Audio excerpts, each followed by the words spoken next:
One for you, Paul Okoye, one for Iyabo Ojo. You said organized by Paul O and One Africa Group. Set the dates, Paul Okoye. Set the fight dates. If Iyabo Ojo step out alive, call me bastard. Do you know how many years? Do you know how many years I spent in doing firework? Do you know what they call firework? You did not learn boxing. You want to join firework? You did not learn fighting skills. You want to learn firework? How did you do Iyabo? Oh, nílò 2 minutes for my people. Makoko gbé ẹ sáré. Ìwọ lórí burúkú, ìwọ tó mọ point, ìwọ tó kàn juwọ́. Ìwọ tó ní dodo mọ́, ìwọ tó lọ́pọlọ, ìwọ tó ṣe surgery Iyabo. Ìwọ ń bá mi lẹ́nu kó fẹ́ bá mi jà. Ìwọ òkú turkey, ìwọ lórí burúkú, ìwọ lòṣì. Ìwọ táyé ẹ ti bàjẹ́. Ìwọ tí rọba báńdì òbú ẹ ti bàjẹ́. You think boxing is all about throwing punch? And set the dates, Paul Okoye. Set the. Bobo, ẹyẹ touché. Ẹ bá mi record party. Mo fẹ́ post ẹ sí. Mo fẹ́ post ẹ sí. Kí ló wẹ̀ sí Instagram. Yípa. This is ẹnu pọ̀. Set the dates, Paul Okoye. No, set the dates, Paul Okoye. Set the fight dates. If Iyabo just step out alive, call me bastard.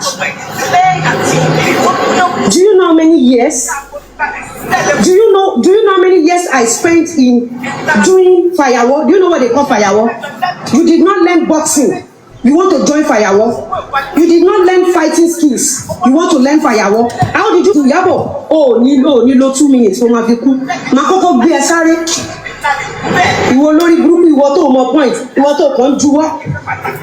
Ìwọ tó ní dodo mọ́, ìwọ tó lọ́pọlọ, ìwọ tó ṣe surgery Iyabo. Ìwọ ń bá mi lẹ́nu kó fẹ́ bá mi jà. Ìwọ òkú turkey, ìwọ lórí burúkú, ìwọ lòṣì. Ìwọ táyé ẹ ti bàjẹ́. Ìwọ tí rọba báńdì òbú ẹ ti bàjẹ́. You think boxing is all about throwing punch? Boxing is all about inner strength. Calculation. Bóyá ló mọ̀ pé Mr. Lawal fi ẹ̀ṣẹ̀ jẹun dáadáa. Go and look at Mr. Lawal's face. Mr. Lawal is a certified boxer. No, set the dates, Paul Okoye. Set the fight dates. Set the dates, Paul Okoye. Set the fight dates. If Iyabo just step out alive, call me bastard. Do you know how many years? Do you know how many years I spent in doing firework? Do you know what they call firework? You did not learn boxing. You want to join firework? You did not learn fighting skills. You want to learn firework? How did you do Iyabo? Oh, nílò 2 minutes for my people. Makoko gbé ẹ sáré. Ìwọ lórí burúkú, ìwọ tó mọ point, ìwọ tó kàn juwọ́. Ìwọ tó ní dodo mọ́, ìwọ tó lọ́pọlọ, ìwọ tó ṣe surgery Iyabo. Ìwọ ń bá mi lẹ́nu kó fẹ́ bá mi jà. Ìwọ òkú turkey, ìwọ lórí burúkú, ìwọ lòṣì. Ìwọ táyé ẹ ti bàjẹ́. Ìwọ tí rọba báńdì òbú ẹ ti bàjẹ́. You think boxing is all about throwing punch? Boxing is all about inner strength. Calculation. Bóyá ló mọ̀ pé Mr. Lawal fi ẹ̀ṣẹ̀ jẹun dáadáa. Go and look at Mr. Lawal's face. Mr. Lawal is a certified boxer. Mr. Iyabo Ojo, even if I did not go under any training, my husband training is enough for me. For 2 days, Oku ẹ̀ no ma gbé jáde within 2 minutes. Go and ask anybody. Mr. Lawal is a certified boxer. He doesn't talk. Paul Okoye, my husband is not ready to settle with you or join issues with you. He wants to reset you with this. And trust me, he will never disappoint me. And either you're dead or you're alive, me and Iyabo Ojo fight will continue. Because I am coming with 2 coffins. One for you, one for Iyabo Ojo. Now, let me continue. You said ambulance and doctor provided, like I said. I will also provide 2 coffins. One for you, Paul Okoye, one for Iyabo Ojo. You said organized by Paul O and One Africa Group. Set the dates, Paul Okoye. Olórí burúkú ni Dizzy.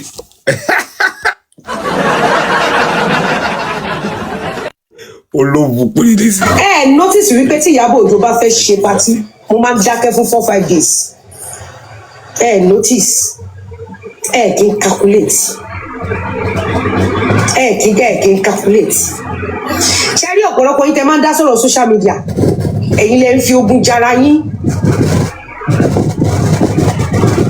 ẹ̀yin fúnra yín lẹ máa ń fi ogun jara yín kí n pay attention ẹ máa fogun jara yín out of ìlara tẹ̀mbẹ̀lẹ̀kún ọ̀tẹ̀ ẹ máa fogun jara yín àtàwọn ọmọ yín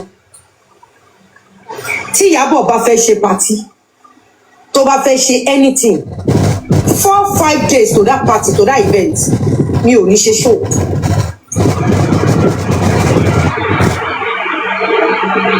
ṣe rí show tí mi ò ṣe yẹn ó ní ìdí tí mi ò ṣe a máa wò wípé òkè ṣé táwọn ò bá lọ fún Ìyábọ̀ ṣé Ìyábọ̀ ò ní wá mọ́ but mo realize pé eṣinṣin ni Ìyábọ̀ tó gbọ́dọ̀ kú sínú ọtí kò lè gbọ́ràn táyé máa fi tán Ìyábọ̀ wá wùwà yẹn títí kò ní lárí nínú ayé ó wùwà yẹn títí ẹ bàjẹ́ tán nínú ayé kò yà yín lẹ́nu ilé tí mo gbé jáde lọ́sàn-án mo ní if Lizzy can survive you can survive fún mi lágbàtà ọmọ náà ó wá gbé pálí ìwà tó jà ẹ jẹ́ kí n sọ bí àwọn ọmọ yìí ṣe operate ṣe rí nígbà tí Arẹjà ń jáde mo mọ̀ páwọn náà gbé jáde mo mọ̀ ẹ rí pé mo fún Arẹjà ní day 1 day 2 day 3 day 4 ní ìsọ̀rọ̀ Arẹjà tí ẹ ti bàjẹ́ Ìyábọ̀ lọ́ndà gist lọ bàdà lónìí abirùn ẹ sábọ̀dù dà fún pé Ìyábọ̀ tiẹ̀ confirm pé òun pé amẹ̀bọ tí Ìyábọ̀ ìbò ti tó tọmọtọmọ ẹ̀ tẹ bá notice ṣé rí èmi máa ń mọ̀ ọmọ òwúwa yẹn kí ẹ̀yin tẹ́ ẹ mọ Ọlọ́run kẹ́ ẹ tún fi notice wípé woman yóò ṣe ní wàhálà sórí gbogbo ẹ̀yin tẹ́ máa ń kọ́ ti fídíò mi àsìkò tó tẹ́ máa sọmọ nù sórí gbogbo yín tẹ́ bá Arẹjà tó bá kọ́ ti fídíò tó ṣe yẹn ti yín ta gbogbo yín tẹ́ bá Arẹjà post fídíò yẹn ti yín bàjẹ́ látọ̀lá wọn kò fẹ́ pàkíyèsí yín sí nǹkan kan ká tó wá lọ sínú show yìí Ìyábọ̀ mọ̀ pé April 4 ní birthday mi ṣe rántí pé nígbà tí mo ṣe party ní Oriental tí wọ́n fún mi lóyè ṣe rántí pé ọjọ́ yẹn ni Ràkúnmí Onígbáná fi party fíìmù ẹ̀ sí. ìwọ kan náà ló lọ sọ nínú àdúgbò onítòwò àti Lizzy bá pàdé ìwọ àna Lizzy ìwọ tó ti pààrọ̀ ike yín ẹ tí n bá kọ́kọ́ ju ìkúkù sí ẹlẹ́nu ò ní ìyè gbogbo akoto orí ẹ ló máa tú kàkàlẹ̀ ìwọ tó ti pààrọ̀ ara ìwọ tó ti ṣe fùrọ̀ ìwọ tó ti ṣe yín ìwọ tó ti ṣorí ìwọ tó dàbí àlùmọ́jìrì ìwọ ló lérí ìjà sẹ́mi yes ìwọ bẹ́ẹ̀ náà ló lórí burúkú bẹ́ndé roller waist èyí olóṣì àjọ ẹpọn tí olóko mọ olóṣì ìyẹn onífùrọ̀ ọba àgbẹ̀ wọ́n ti fokó rupture spinal cord wèrè ó wá sọ kémi àti Ìyábọ̀ kájọ pàdé kájọ jà àwọn akókó tajà kún lákìrìbòtò àwọn ọ̀dẹ́ ń sìn àwọn ọlọ́pọlọ lílò ní 2025 ó máa sọ pé àwọn èèyàn ń ja físíkà ṣé Ìyábọ̀ Òjó tó ti pààrọ̀ complete body ẹ̀ èyí tó jẹ́ wípé mi ò gbọ́dọ̀ fún wèrè ní ṣíkó lọ́rùn kọ́rùn ẹ̀ má re bọ́ ìyẹn ló fẹ́ bá mi jà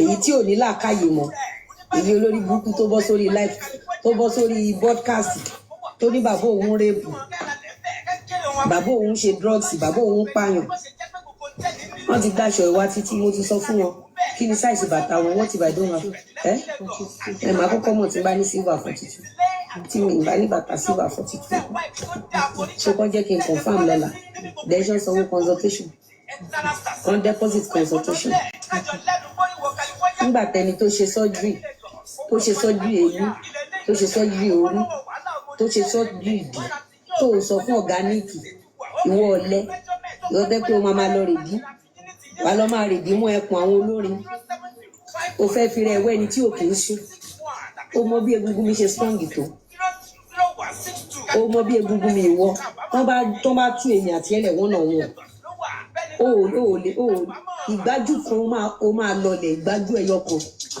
torí ìgbájú yẹn mo máa set ibi tán ti ṣe joining fún parí àtẹ̀yìn yẹn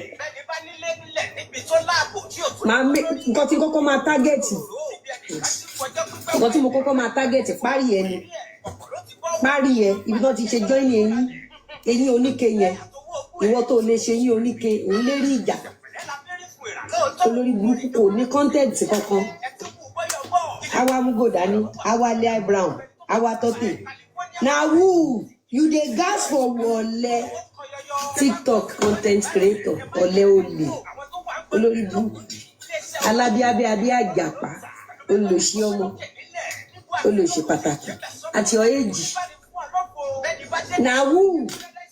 na who dey gas for who lẹ́yìn tó ti pààrọ̀ gbogbo rọ́bà báńdì fòrò ẹ̀ tí n bá gbé pa sí ẹ lógo ògbó àyà láti ìsàlẹ̀ àyà dẹnu ẹ̀ ó ṣí o ṣe lórí ìlú ẹ̀ ní jẹ́ kí ìyá yín ìwọ kan náà ló lọ sọ nínú àdúgbò onítìwà tí Lizzy bá pàdé ìwọ àna Lizzy ìwọ tó ti pààrọ̀ ike yín ẹ̀ tí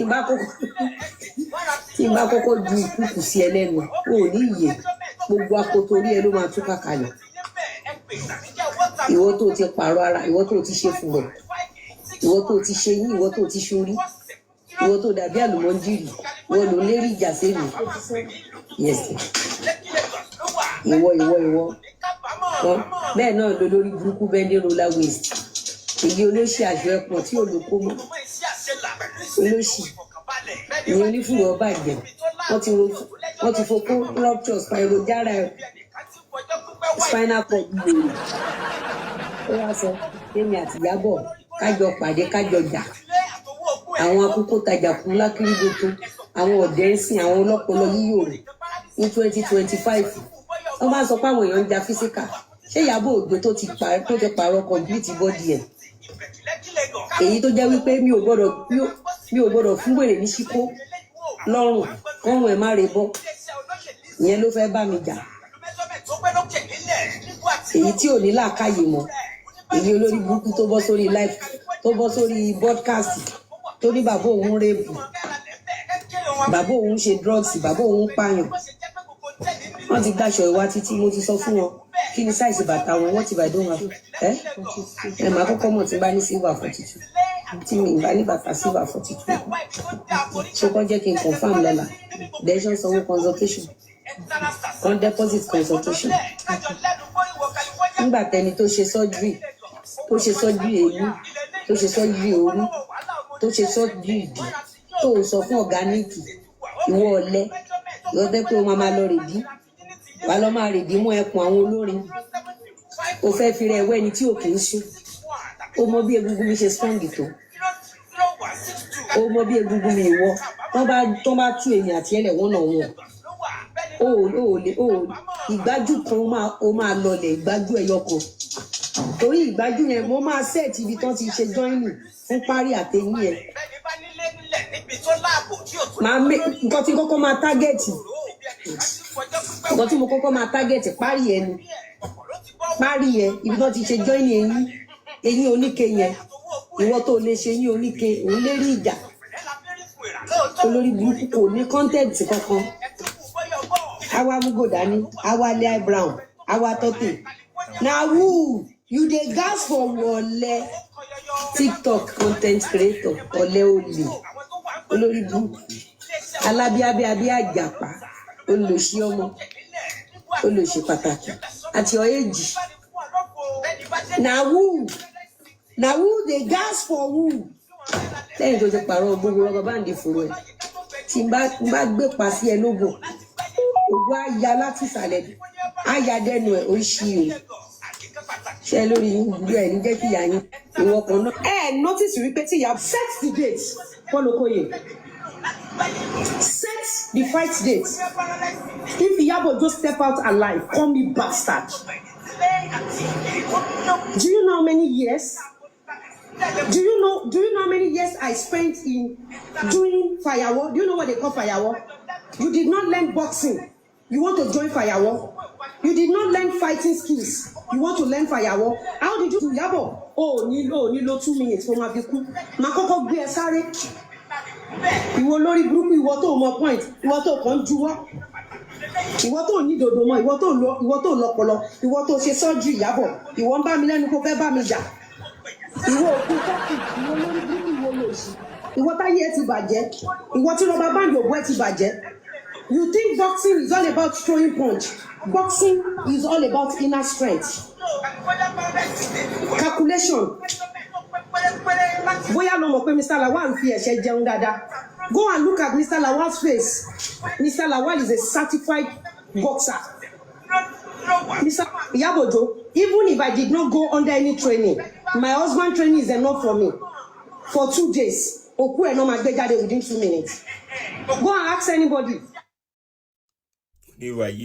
Mr. Lawal is a certified boxer. He doesn't talk. Follow Okoye. My husband is not ready to settle with you or join issues with you. He wants to reset you with this. And trust me, he will never disappoint me. And either you're dead or you're alive, me and Iyabojo fight will continue. Because I am coming with 2 coffins. One for you, one for Iyabojo. Now, let me continue. You said ambulance and doctor provided, like I said. I will also provide 2 coffins. One for you, Paul Okoye, one for Iyabojo. You said organized by Paul O and One Africa Group. Set the dates, Paul Okoye.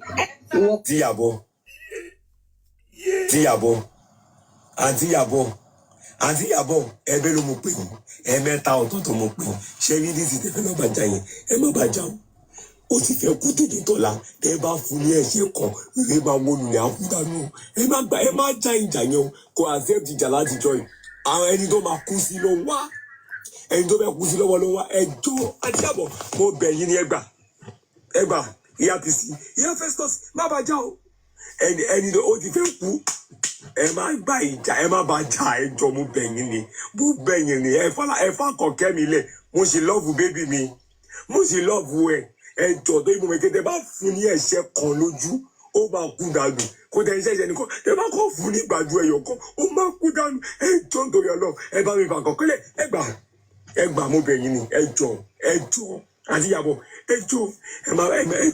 ẹjọ́ àjà ṣẹgbọ́n àjà kò sí jà Lizzy olòṣì ni ẹni tó máa palẹ̀ kú ló ń wá olòṣì ó fẹ́ pàmílẹ̀kùn 2026 ó fẹ́ kí n sunkún ẹ̀ àbí olòṣì ló ń lọ wọ́n sí. ohun mi tí a Lizzy olòṣì ẹni tó máa fún panic attack ló ń wá kiri níṣẹ́ mo rí pósítà mo rí kó sí àṣẹ tíjà Lizzy Akànkẹ́ ó àṣẹ tíjà Akànkẹ́ ṣẹ̀mí ẹ̀gbẹ́ ẹ̀dùn ló máa ní ẹnu ló ní o má dán o ó yẹ kó jàbí ó yẹ kó jò má dán o ikú ni o Akànkẹ́ ikú ni o kò sí dókítà tó máa wẹ̀ o kò ó máa kú ni o má dán o má. Àǹtí Ìyábọ̀ ẹnu Lizzy ti pọ̀ jù yípa ní ẹnu.